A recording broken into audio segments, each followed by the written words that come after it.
You started writing about food, I think it's nearly 20 years ago now in the United States. So tell us about when you made the decision to try to remain anonymous, or rather, you use your real name, but you didn't reveal your face until now. So you've said it's been a precious tool as a food critic. So tell me about this. Yeah, I mean, I think that we forget how long ago 20 years was, because I didn't make a decision to be anonymous at that point. Everybody was anonymous. There wasn't any social media. Normal people who weren't famous didn't have their photo in the public. And anonymity in food criticism was by far the standard at that point in time. And I was lucky enough to start I think it was like 2 years after Facebook initially launched. But as you know, Facebook originally was just for college kids. So it was before it was, this massive thing where everybody had their photo online. I just never did. And so I started really right before that changed. And anonymity was the standard for restaurant critics, so I just followed that standard. And why was it such a precious tool, though? Tell us about why it's been so useful. Look, there is a lot of good arguments to be made that a restaurant cannot change the nature of who they are when you walk in the door. And I think that is true. They can't change the food. They can't change how, they could maybe put their better server on for you, or, make sure that nothing bad happens to your table, give you the nice cut of meat, those types of things. But for me, it was much more about being able to not make people anxious, to have a meal that was very similar to anybody else, and to not have that kind of strained interaction. I think the other real thing is that there are certain restaurants, especially at the very high end, that a regular person might feel a little bit uncomfortable in. I think many readers can kind of imagine if you go to, a kind of three-hat type of experience. And I spent a lot of my career, I shop at op shops. I'm not a fancy person. So going to those types of restaurants, kind of looking like the person who couldn't afford to be there and therefore was probably there for a very special occasion, right? Getting treated exceptionally well in those circumstances, even looking like the least VIP customer, is to me the mark of an actually world-class restaurant, when they try to make even the least important guest feel really special and wonderful. I'm going to lose that ability because they're going to try to make it wonderful for me no matter what I look like, probably. So I think that, and then there's the opposite, which is the more obvious one, which is that, there was certainly, I think this was more an issue in Los Angeles than I hope it would be in Melbourne, but there was a long time in LA where I was reviewing at the same time as Jonathan Gold, and Jonathan was a very easily recognizable dude, and he had very different experiences to me. And I think that kind of understanding when a restaurant is sorting people by importance and giving you two different experiences, even though you're both paying the same amount of money, that's helpful too. But look, really the main thing for me is just, I would love to just be able to experience the restaurant the way that anybody else does. And I think that is really helpful. And I'm going to keep trying. I mean, last night was my first night out after my photo had come out in a restaurant that I know that they follow me on Instagram. I know that, they're probably looking out for me. They know that they're going to be reviewed soon. I don't know if they recognized me or not. I did certain things to try to make that less likely. I'm not going to go into what those things are. I don't want to give away my playbook, but I'm hoping to still kind of stay under the radar as much as possible.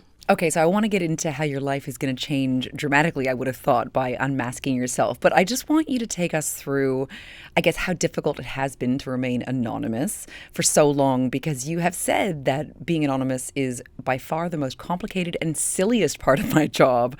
So how silly does it get? And tell us about some close calls. I mean, again, it happens all the time, has happened since I started. One of the reviews that I wrote in Atlanta, within the first year of being a critic, the manager came up to the table and said, "Hi, are you Besha Rodell?"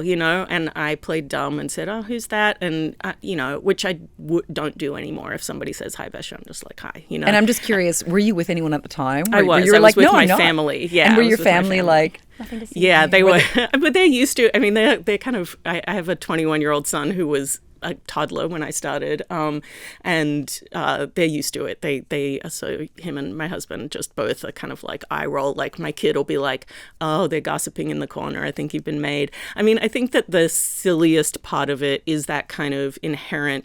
Either way you play it, it has a whiff of self-importance. So, I have credit cards in multiple different names. I have multiple different emails, all of that stuff. But the stuff that's embarrassing is when you are going to your kid's school and they want to take photos of the class with their parents. And I'm like, no, sorry, I can't be in the photo. Like it's embarrassing. And it also puts attention on me. It kind of presupposes that I want to tell everybody, oh, I'm a restaurant critic. Which I'm just like, I just can't be in the photo. Like, can we just leave it at that, And wasn't there a campaign of sorts to out you in LA? There was. So Eater is now a very respected publication that I've written for. And, the James Beard Award nominees came out today. And I think Eater got a bunch of them, as they usually do. But back in the day, they were a little bit more like kind of the TMZ of the food world. They kind of dabbled in that for a while. And they actually had a column, basically, that was called To Catch a Critic. And they were trying to out restaurant critics. A couple years later, they got their own anonymous restaurant critics, but for a little while, they were trying to out restaurant critics. And when I arrived in Los Angeles, it was kind of at the height of that. The woman who was the editor of Eater LA at that point was kind of into the reality TV world and stuff. So she was really into that kind of like, high stakes, high drama stuff. And so they found a photo of me from a panel I had been on, and they put it on the website. And it was before I'd even reviewed anything in LA. It was like right when I got there. And and luckily the photographer asked them to take it down, and they took it down. So it was only out for a little while. It was pretty blurry, and it was a very unflattering photo. And then a couple of weeks later, they found a photo from a newspaper I'd worked for in North Carolina years before. And it was actually a photo that I had taken of one of my mother-in-law's friends, but it had a photo credit that was mine, and they thought it was a caption. So they put up that picture, which is amazing because it was like this, 55-year-old Southern woman with a mullet. It didn't look anything like me. And it made me feel really good because I was like, well, if they think that that's what I possibly could look like, having seen the other photo, then I could look like any white lady between like 20 and 70, basically. So, it was stressful. And, I get it. It's for clicks, it's clicks. Clicks rule everything around us, right? Now, Besha, you moved back to Melbourne, where you were born about 7 years ago. So what was it like until now, of course, trying to be anonymous here? And did you have any close calls, complaints? What was it like trying to be anonymous here compared to other places? I mean, the interesting thing is, I think that every other city that I've lived in, the chef community in particular, actually really appreciated it, the anonymity. And, I think that a lot of them do here too. They understand why it helps and is important and kind of all of that stuff. In Australia, I have had a lot more kind of resistance to the whole idea of restaurant criticism as an act, almost as an act of journalism, honestly, and I think that there's something in Australian culture overall that is, you don't criticize people, you only say the nice thing. And I think that the part of the reason for that, especially in the arts, is that Australia has been, it hasn't been given the respect that it deserves internationally for its food, for its art, for its literature. And so there's this kind of culture of boosterism where, we all want to say, yes, Australia is fantastic.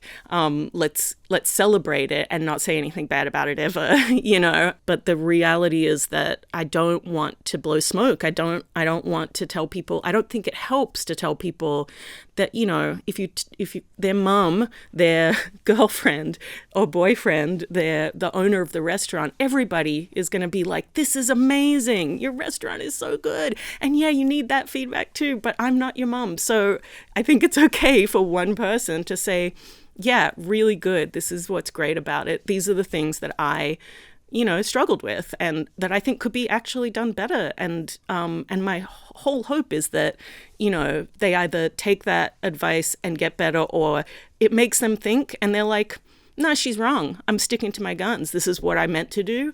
And there's value in that too, And so, Besha, now you, after for so long, I think you were one of the last remaining anonymous food critics, but now you are revealing yourself. So why? Why are you showing your face now? So I have a book coming out. It's coming out next week in the US and on June 17th in Australia.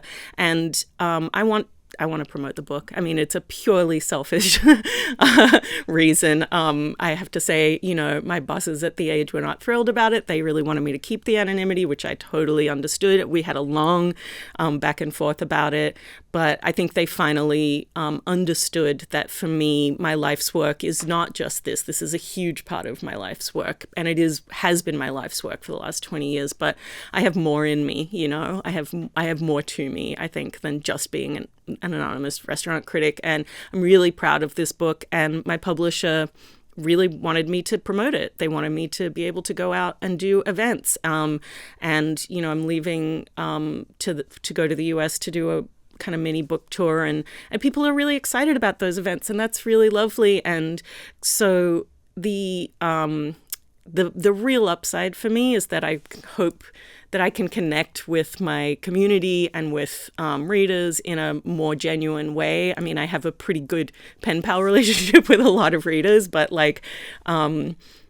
getting to meet people in person, getting to sign books in person without this, again, the kind of silliness of a disguise or some kind of way of hiding myself, which we definitely discussed as a possibility, but I just couldn't bear the kind of, again, inherent self-importance of playing that game anymore. I just felt like there has to be a reason that this is the reason. So time's up. Is there anything you're anxious about, I guess? Because I know that you did say, I heard you say in an interview that you are very anxious about showing your face, that it's been a lovely blessing not to have your physical appearance to be part of your brand in any way. And I've got to ask, are you worried about bumping into any of the chefs whose reviews, of their places have not, I'm thinking about Bar Patron by Rockpool.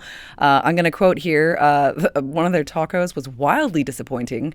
The salsa tasted of cumin and water. That's obviously, not even by far the harshest. But are you worried about bumping into Neil Perry? Are you worried about bumping into? I'm not worried about bumping into Neil Perry at all. I think Neil Perry is one of those operators who actually is really smart and really wouldn't and has been around the block too, and would not have he wouldn't have liked that review, but I don't think that it would have made him hate my guts. I could be wrong, but I'm not worried about bumping into chefs who I have reviewed. I mean, I think that has happened again in the past. I have met people who I've given harder reviews to. I mean, it's actually funny. Again, in Los Angeles, more than I've experienced here.